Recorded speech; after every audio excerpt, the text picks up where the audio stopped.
If the Earth were truly a globe, the Arctic and Antarctic polar regions and areas of comparable latitude north and south of the equator should share similar conditions and characteristics, such as comparable temperatures, seasonal changes, length of daylight, plant and animal life. In reality, however, the Arctic and Antarctic regions and areas of comparable latitude north and south of the equator differ greatly in many ways, entirely inconsistent with the ball model and entirely consistent with the flat model. 51. Antarctica is by far the coldest place on Earth, with an average annual temperature of approximately minus 57 degrees Fahrenheit and a record low of minus 135.8. The average annual temperature at the North Pole, however, is a comparatively warm 4 degrees. Throughout the year, temperatures in the Antarctic vary less than half the amount at comparable Arctic latitudes. The northern Arctic region enjoys moderately warm summers and manageable winters, whereas the southern Antarctic region never even warms enough to melt the perpetual snow and ice. On a tilting, wobbling ball Earth spinning uniformly around the sun, Arctic and Antarctic temperatures and seasons should not vary so greatly. 52. Iceland, at 65 degrees north latitude, is home to 870 species of native plants and abundant various animal life. Compare this with the Isle of Georgia at just 54 degrees south latitude, where there are only 18 species of native plants and animal life is almost non-existent. The same latitude as Canada or England in the north, where dense forests of various tall trees abound, the infamous Captain Cook wrote of Georgia that he was unable to find a single shrub large enough to make a toothpick. Cook wrote, "Not a tree was to be seen. The lands which lie to the south are doomed by nature to perpetual frigidness, never to feel the warmth of the sun's rays, whose horrible and savage aspect I have not words to describe.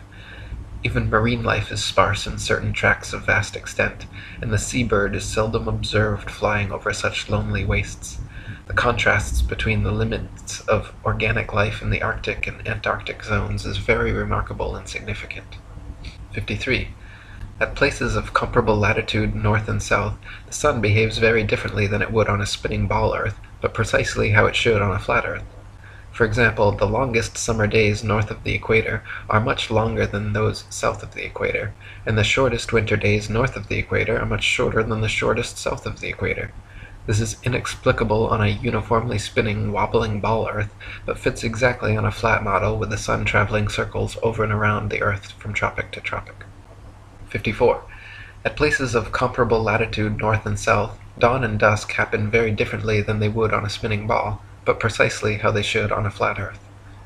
In the north, dawn and dusk come slowly and last far longer than in the south, where they come and go very quickly. Certain places in the north twilight can last for over an hour, while at comparable southern latitudes, within a few minutes the sunlight completely disappears. This is inexplicable on a uniformly spinning, wobbling ball Earth, but is exactly what is expected on a flat Earth with the sun traveling faster, wider circles over the south and slower, narrower circles over the north. 55. If the sun circles over and around the Earth every 24 hours, steadily traveling from tropic to tropic every 6 months, it follows that the northern central region would annually receive far more heat and sunlight than the southern circumferential region. Since the sun must sweep over the larger southern region in the same 24 hours it has to pass over the smaller northern region, its passage must necessarily be proportionally faster as well. This perfectly explains the differences in Arctic and Antarctic temperatures, seasons, length of daylight, plant and animal life. This is why the Antarctic morning dawn and evening twilight are very abrupt compared with the north, and this explains why many midsummer Arctic nights the sun does not set at all. 56. The midnight sun is an Arctic phenomenon occurring annually during the summer solstice, where for several days straight, an observer significantly far enough north can watch the sun traveling circles overhead, rising and falling in the sky throughout the day, but never fully setting for upwards of 72 plus hours. If the Earth were actually a spinning globe revolving around the sun, the only place such a phenomenon as the midnight sun could be observed would be at the poles. Any other vantage point from 89 degrees latitude downwards could never, regardless of any tilt or inclination, see the sun for 24 hours straight. To see the sun for an entire revolution on a spinning globe at a point other than the poles, you would have to be looking through miles and miles of land and sea for part of the revolution. 57. The establishment claims the midnight sun is experienced in Antarctica, but they conveniently do not have any uncut videos showing this, nor do they allow independent explorers to travel to Antarctica during the winter solstice to verify or refute these claims.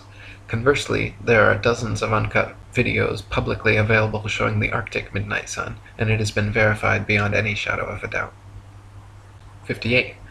The Royal Belgian Geographical Society, in their Expedition Antarctique Belge, recorded that during the most severe part of the Antarctic winter, from 71 degrees south latitude onwards, the sun sets on May 17th and is not seen above the horizon again until July 21st.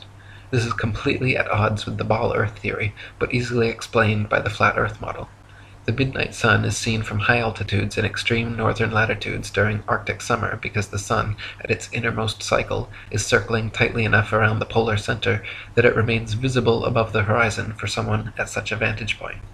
Likewise, in extreme southern latitudes during Arctic summer, the sun completely disappears from view for over 2 months, because there, at the northern tropic, the innermost arc of its boomerang journey, the sun is circling the northern center too tightly to be seen from the southern circumference. 59. Quoting Gabrielle Henriette, "The theory of the rotation of the Earth may once and for all be definitely disposed of as impracticable by pointing out the following inadvertence. It is said that the rotation takes 24 hours and that its speed is uniform, in which case, necessarily, days and nights should have an identical duration of 12 hours each all the year round. The sun should invariably rise in the morning and set in the evening at the same hours, with the result that it would be the equinox every day from the 1st of January to the 31st of December. One should stop and reflect on this before saying that the Earth has a movement of rotation. How does the system of gravitation account for the seasonal variations in the length of days and nights if the Earth rotates at a uniform speed in 24 hours? 60. Anyone can prove the sea horizon perfectly straight and the Earth perfectly flat using nothing more than a level, tripods, and a wooden plank. At any altitude above sea level, simply fix a 6 to 12 foot long smooth level board edgewise upon tripods and observe the skyline from eye level behind it. The distant horizon will always appear perfectly level with the upper edge of the board. Furthermore, if you move in a half circle from one end of the board to the other, whilst observing the skyline over the upper edge, you will be able to trace a clear, flat 10 to 20 miles depending on your altitude. This would be impossible if the Earth were a globe 25,000 miles in circumference. The horizon would align over the center of the board, but then gradually, noticeably decline towards the extremities.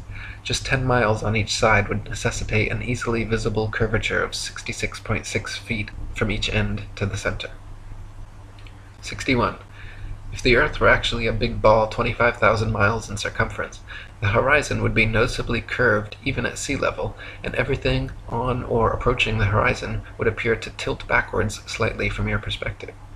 Distant buildings along the horizon would all look like leaning towers of Pisa falling away from the observer. A hot air balloon taking off, then drifting steadily away from you, on a ball Earth would slowly and constantly appear to lean back more and more the farther away it flew, the bottom of the basket coming gradually into view as the top of the balloon disappears from sight. In reality, however, buildings, balloons, trees, people, anything and everything at right angles to the ground and horizon remain so, regardless the distance or height of the observer. 62. Samuel Rowbotham's experiments at the Old Bedford level proved conclusively the canal's water to be completely flat over a 6-mile stretch. First, he stood in the canal with his telescope held 8 inches above the surface of the water. Then his friend in a boat with a 5-foot-tall flag sailed the 6 miles away. If Earth were a ball 25,000 miles in circumference, the 6-mile stretch of water should have comprised an arc exactly 6 feet high in the middle, so the entire boat and flag should have ultimately disappeared, when in fact the entire boat and flag remained visible at the same height for the entire journey. 63.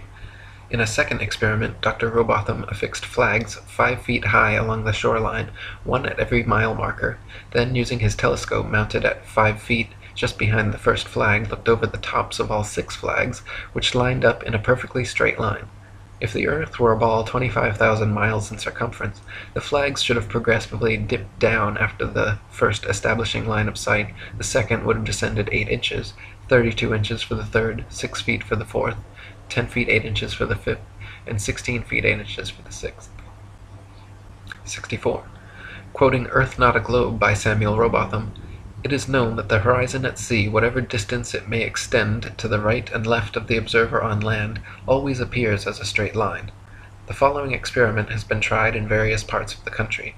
At Brighton, on a rising ground near the race course, 2 poles were affixed in the earth 6 yards apart, and directly opposite the sea. Between these poles a line was tightly stretched parallel to the horizon. From the center of the line the view embraced not less than 20 miles on each side, making a distance of 40 miles. A vessel was observed sailing directly westwards. The line cut the rigging a little above the bulwarks, which it did for several hours, or until the vessel had sailed the whole distance of 40 miles. The ship, coming into view from the east, would have to ascend an inclined plane for 20 miles until it arrived at the center of the arc, whence it would have to descend for the same distance. The square of 20 miles multiplied by 8 inches gives 266 feet as the amount the vessel would be below the line at the beginning and at the end of the 40 miles. 65. Also quoting Dr. Rowbotham, "On a shore near Waterloo, a few miles to the north of Liverpool, a good telescope was fixed, at an elevation of 6 feet above the water. It was directed to a large steamer, just leaving the River Mersey, and sailing out to Dublin. Gradually the masthead of the receding vessel came nearer to the horizon, until, at length, after more than 4 hours had elapsed, it disappeared. The ordinary rate of sailing of the Dublin steamers was fully 8 miles an hour, so that the vessel would be at least 32 miles distant when the masthead came to the horizon. The 6 feet of elevation of the telescope would require 3 miles to be deducted for convexity, which would leave 29 miles, the square of which, multiplied by 8 inches, gives 560 feet, deducting 80 feet for the height of the main mast, and we find that, according to the doctrine of rotundity, the masthead of the outward-bound steamer should have been 480 feet below the horizon. Many other experiments of this kind have been made upon sea-going steamers, and always with results entirely incompatible with the theory that the earth is a globe." 66. Dr. Rowbotham conducted several other experiments using telescopes, spirit levels, sextants, and theodolites, special precision instruments used for measuring angles in horizontal or vertical planes. By positioning them at equal heights, aimed at each other successively, he proved over and over the earth to be perfectly flat for miles without a single inch of curvature. His findings caused quite a stir in the scientific community, and thanks to 30 years of his efforts, the shape of the earth became a hot topic of debate around the turn of the 19th century. 67. The distance across the Irish Sea from the Isle of Man's Douglas Harbour to Great Orme's Head in North Wales is 60 miles. If the earth was a globe, then the surface of the water between them would form a 60-mile arc, the center towering 1,944 feet higher than the coastlines at either end. It is well known and easily verifiable, however, that on a clear day from a modest altitude of 100 feet, the Great Orme's Head is visible from Douglas Harbour. This would be completely impossible on a globe of 25,000 miles. Assuming the 100-foot altitude causes the horizon to appear approximately 13 miles off, the 47 miles remaining means the Welsh coast Barents 40 miles away. If Earth were a ball 25,000 miles in circumference, factoring in the 205-foot elevation of Apple Pie Hill, the Philly skyline should remain well hidden beyond 335 feet of curvature. 69. The New York City skyline It is possible on a clear day to see the skylines of both New York and Philadelphia in opposite directions at the same time, covering a total distance of 120 miles. If Earth were a ball 25,000 miles in circumference, both of these skylines should be hidden behind over 800 feet of Earth's curvature. 71. It is often possible to see the Chicago skyline from sea level 60 miles away across Lake Michigan. In 2015, after photographer Joshua Nowicki photographed this phenomenon, several news channels quickly claimed his picture to be a superior mirage, an atmospheric anomaly caused by temperature inversion. While these certainly do occur, the skyline in question was facing right side up and clearly seen, unlike a hazy, illusory mirage, and on a ball Earth 25,000 miles in circumference should be 2,400 feet below the horizon. 72. October 16, 1854, the Times newspaper reported the Queen's visit to Great Grimsby from Hull, recording they were able to see the 300-foot tall dock tower from 70 miles away. On a ball Earth 25,000 miles in circumference, factoring their 10-foot elevation above the water and the tower's 300-foot height at 70 miles away, the dock tower should have remained an entire 2,600 feet below the horizon. 73. In 1872, Captain Gibson and crewmates, sailing the ship Thomas Wood from China to London, reported seeing the entirety of St. Helena Island on a clear day from 75 miles away. Factoring in their height during measurement on a ball Earth 25,000 miles in circumference, it was found the island should have been 3,650 feet below their line of sight. 74. From Genoa, Italy, at a height of just 70 feet above sea level, the island of Gorgona can often be seen 81 miles away. If Earth were a ball 25,000 miles in circumference, Gorgona should be hidden beyond 3,332 feet of curvature. 75. From Genoa, Italy, at a height of just 70 feet above sea level, the island of Corsica can often be seen 99 miles away. If Earth were a ball 25,000 miles in circumference, Corsica should fall 5,245 feet, almost an entire mile below the horizon. 76. From Genoa, Italy, 70 feet above sea level, the island of Caprea, 102 miles away, can often be seen as well. If Earth were a ball 25,000 miles in circumference, Caprea should always remain hidden behind 5,605 feet, over a mile of supposed curvature. 77. Also from Genoa, on bright clear days, the island of Elba can be seen an incredible 125 miles away. If Earth were a ball 25,000 miles in circumference, Elba should be forever invisible behind 8,770 feet of curvature. 78. From Anchorage, Alaska, at an elevation of 102 feet, on clear days, Mount Foraker can be seen with the naked eye 120 miles away. If Earth were a ball 25,000 miles in circumference, Mount Foraker's 17,400-foot summit should be leaning back away from the observer, covered by 7,719 feet of curved earth. In reality, however, the entire mountain can be quite easily seen standing straight from base to summit. 79. From Anchorage, Alaska, at an elevation of 102 feet, on clear days, Mount McKinley can be seen with the naked eye from 130 miles away.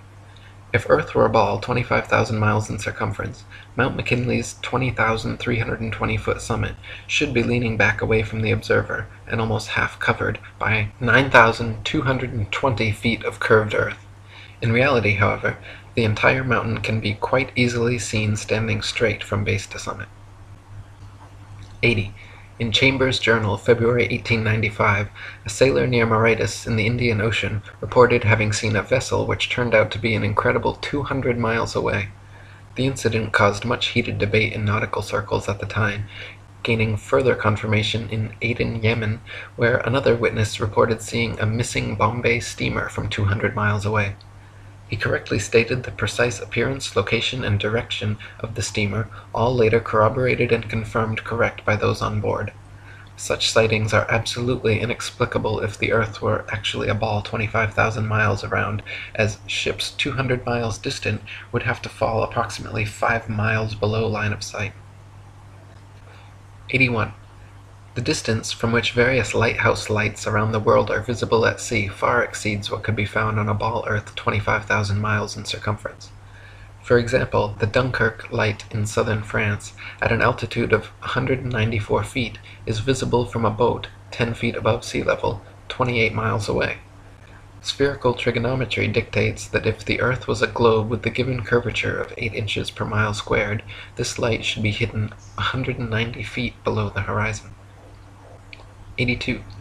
The Port Nicholson light in New Zealand is 420 feet above sea level and visible from 35 miles away, where it should be 220 feet below the horizon. 83. The Icaro light in Norway is 154 feet above high water and visible from 28 statute miles, where it should be 230 feet below the horizon. 84. The light at Madras on the Esplanade is 132 feet high and visible from 28 miles away, where it should be 250 feet below the line of sight. 85.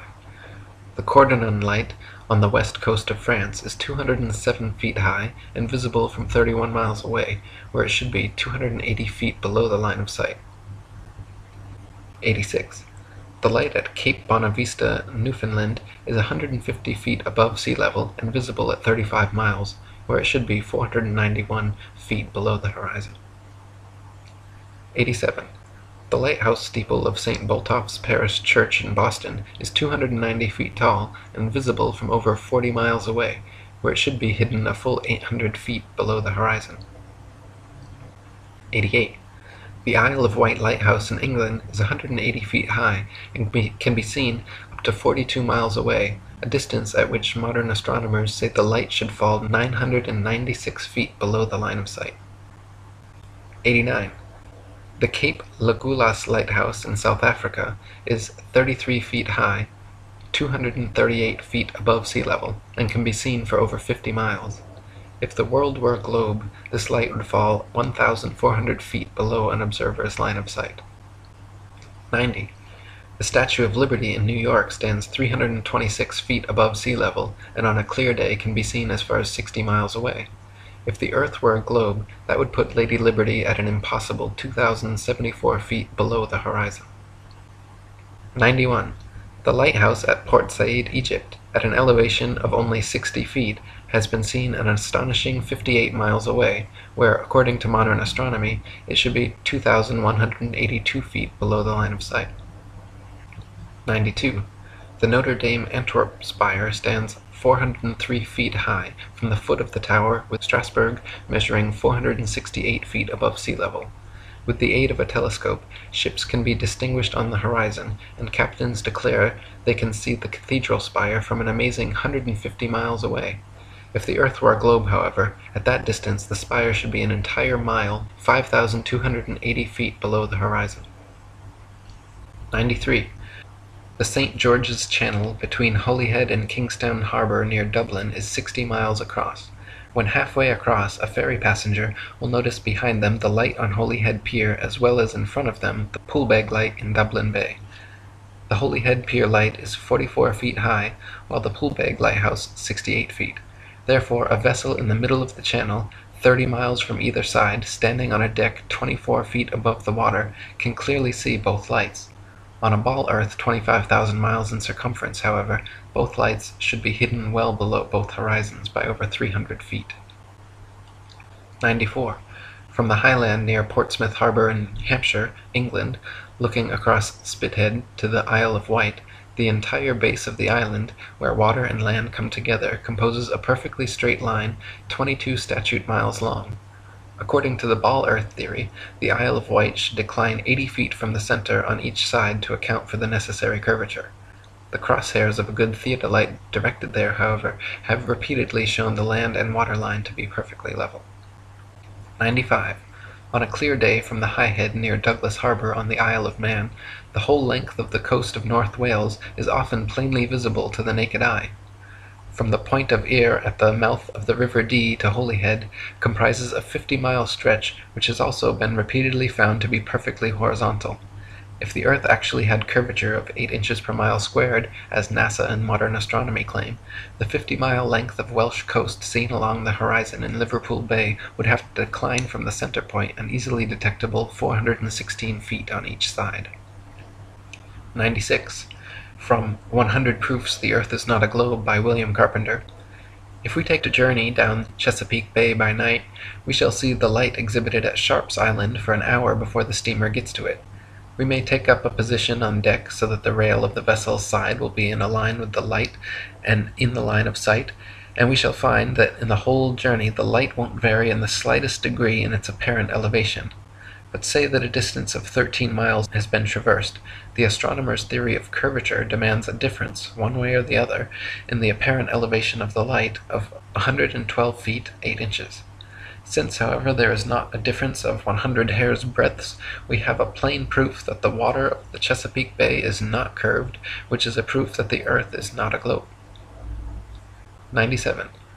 NASA and modern astronomy say the Earth is a giant ball tilted back, wobbling and spinning 1,000 miles per hour around its central axis, traveling 67,000 miles per hour circles around the Sun, spiraling 500,000 miles per hour around the Milky Way, while the entire galaxy rockets a ridiculous 670 million miles through the universe, with all of these motions originating from an alleged Big Bang cosmogenic explosion 14 billion years ago.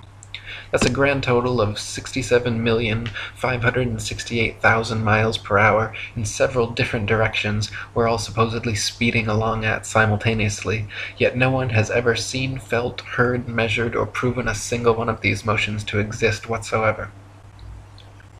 98.